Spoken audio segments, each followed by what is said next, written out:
mars, nous fêtons saint Aubin, évêque d'Angers. C'est un saint qui a été très populaire, comme le montre le fait que 83 communes et 110 églises en France portent son nom.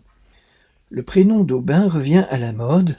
Il est intéressant donc d'en savoir un peu plus sur le saint patron de tous ceux qui portent ce beau nom. Aubin provient d'une famille noble venue d'Angleterre et qui s'est installée dans la Basse-Bretagne. C'est là qu'il naît en 469.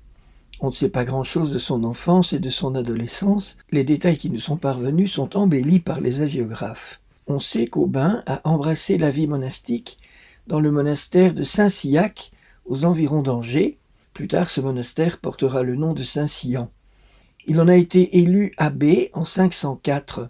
Il occupe ce poste pendant 25 ans. Et sa réputation de sainteté est telle qu'il est élu à son corps défendant évêque d'Angers en 529.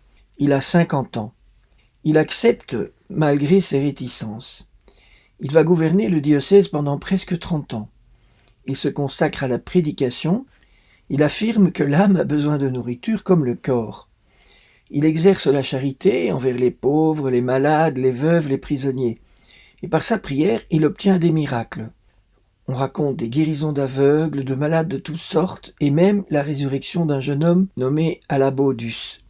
On raconte aussi qu'il est allé délivrer une prisonnière, une certaine Hétérie. Il la visite en prison. Tous ses gardes s'écartent devant l'autorité de l'évêque, mais un d'entre eux lui barre le passage. Alors Aubin souffle sur lui et le garde tombe raide mort. Une fois Hétérie délivrée, l'évêque paye ses dettes pour que justice soit faite.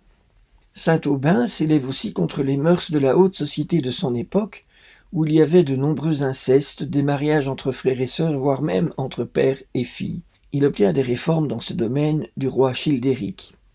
Aubin est contemporain de saint Tugdual et de saint Césaire. C'est au cours d'un voyage pour visiter ce dernier qu'il meurt à l'âge de presque 80 ans le 1er mars 550. Son culte s'est répandu dans toute la France et en dehors.